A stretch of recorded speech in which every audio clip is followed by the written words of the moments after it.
Hey, folks, we're here again with Mark Collinsworth, the Chief Investment Officer of Vere Financial Global Wealth Management, to talk about what's going on in Israel with Hamas and what happens if it continues to escalate, and if we or Israel or somebody ends up bombing the oil fields in Iran. What happens to our economy? What happens to the world economy? And what will be the other consequences? Mark. Thank you, Larry. I think, that's a very feasible idea because um, with Iran, they have been funding Hamas. So Israel's strategy would be great to, if you go in and you bomb the oil fields, that would cut off the money supply to be able to buy weapons for them. Now, in the process of blowing those oil fields up, with all the problems going on with Ukraine, Russia, Joe Biden not allowing drilling in the United States and drawing down the SPR at the same time, I think you could easily see oil well over $100 very, very quickly on that. The SPR is the Strategic Oil Reserve, which Biden has been drawing from to keep gas prices from going way out of whack here, even though they're still high. Correct, and that's also another issue is the SPR has been drained down so far. If the United States military had to tap into the SPR to wage a full-scale war and use that SPR, there's only about a 30-day supply of oil left in that for a full all-out war. So this is dangerous then, in the event of a all-out war. It's dangerous to the security of the U.S. Very dangerous. And this is another thing that people are also starting to contemplate with all the problems going on in the Ukraine, all the problems going on in now the Middle East, and the strategic oil reserve being drained so low. A lot of people now are starting to even speculate that China might make a move to take Taiwan because this would be a perfect scenario for them to do so. Yeah. Now you said if we bomb Iran's oil fields, oil could go easily to $100 a barrel. Oh yeah. And what does that translate into at the pump per gallon? Well, in the short term, I think they'll probably tap into the SPR even more. But once that SPR is drained down, I think it would be very feasible at $100 a barrel to see your gasoline prices go up anywhere for another 30 to 50 cents at the pump easily. And perhaps even beyond that if it continues. If it gets stretched out more and more, what the problem really breaks down is when you start having these refineries starting to run at basically 100% capacity, just running, running, running. When a breakdown occurs, that's going to cause even less supply on the market. So those factories just aren't going to be able to keep up with it, which is another interesting concept. The United States only has about 17 gas refineries. 16 of those were built in the 1970s. Only one of them has actually been modernized and actually built here in modern times, which has, newer equipment to it. The other 16 have numerous breakdowns to them all the time. Okay, now you said what, 30 to 50 cents more per gallon for gas in the US? Correct.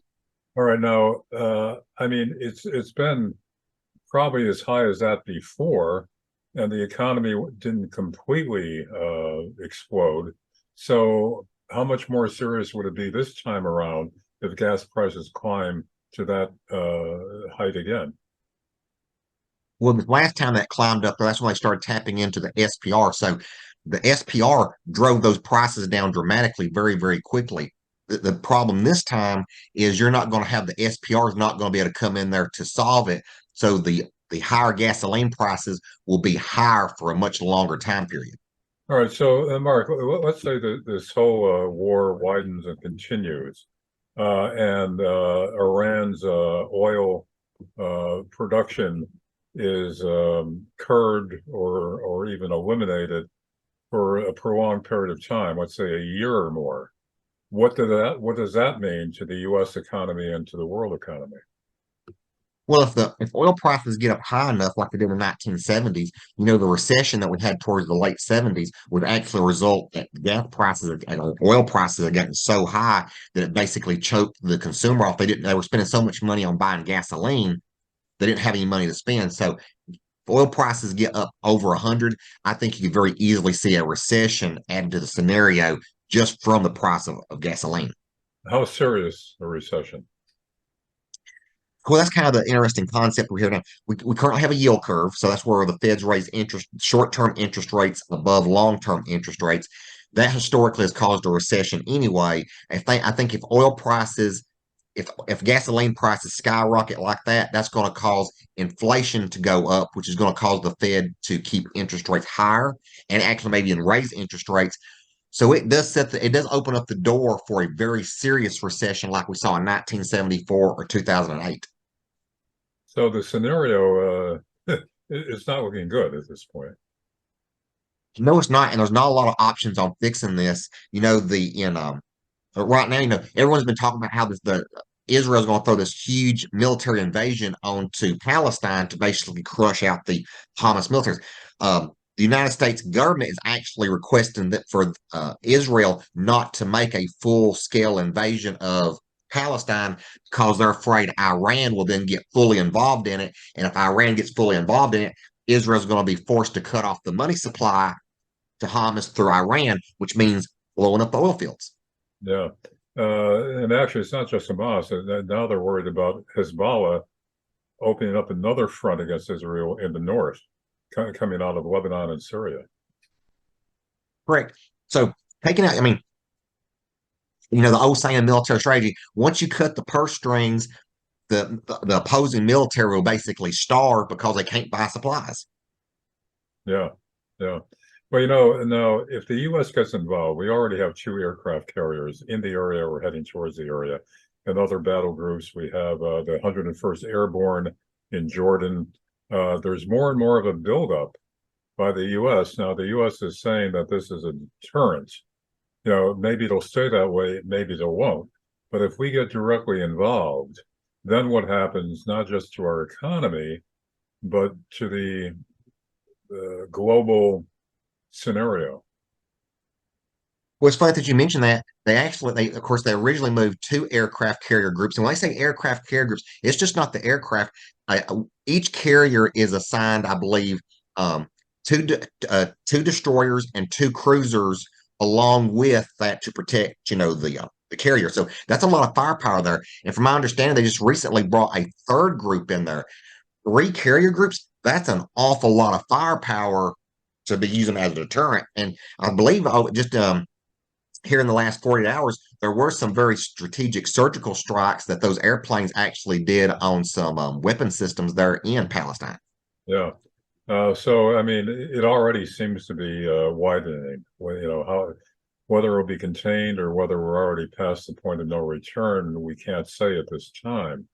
But again, worst case scenario, Mark, if it becomes an all-out war, maybe something akin, but not quite Armageddon, but a big war involving the major nations, then what? Oh, if we got to a major war, I could easily see this being another like World War III, not using nuclear weapons, but I can easily see, Russia joining in on this. I can see in Europe getting involved in it. I can see all the Middle Eastern countries getting involved in it, not to mention, the United States is going to be into it. So it could be a very, very big war because it's really essentially at the end of the day, it'll be a war against, Christians, Jews, Muslims, all fighting it out in the same location. And who do you predict would win, if anyone? Well, my fear there is China gets involved in it, and now we do talk the possibility of nukes.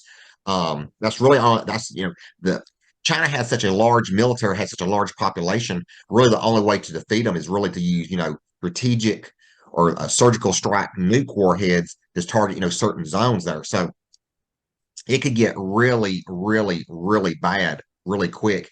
And right now, everything in the Middle East, as we've seen over the last, 1,000 years, going even back to the Crusades, it's just a tinderbox waiting to explode into flames. Let's hope not. Now, before we wrap this up, give us an overall picture of what part Iranian oil production plays in the global supply, and what would be the consequences of a severe interruption of that. I mean, how much of a factor is Iran's oil production in the prices that we pay here in the U.S.? Oh, it'd go back to, I think you easily see 30 to 50 cents at the pump, putting pressure on. But I think if the United States really got involved in this, another big concern is the other Muslim countries, let's say like Saudi Arabia, these other OPEC nations, would their response to the United States attacking Palestine be to basically dramatically cut oil production in the OPEC level, which would really drive oil prices through the roof, which would really crush everybody. But would they really do that, since they'd be cutting off their nose to spite their face, because that's how they make their money, through oil? That is correct, but this is also a religious war, so it kind of comes down to, do you want to put money in your pocket, or do you want your soul to burn because you weren't able to destroy the heathens from the far west? So the way you see it, Mark, is that nothing is certain at this point. It could get really ugly. It could get really ugly. Good, and that's kind of the scenario. If you look back over the centuries with the Middle East, it's always been a scenario where it can get really, really bad, but it never has. But that's kind of worse, because like I said, it's a tinderbox, and someone just always constantly is waving a match over it. All it's going to take is something to go wrong for that match to fall, and kapoof. Okay, well, let's hope not. So Mark Collinsworth, the CIO, Chief Investment Officer of Vere Global Wealth Management. Thanks for the update. Talk to you again. And thank you, Larry. Like I always say, it's always the absolute darkest because before it gets really freaking bad. Really bad. Okay, Mark. That's hardly reassuring, but it's realistic. Talk to you again. Bye. Thank you.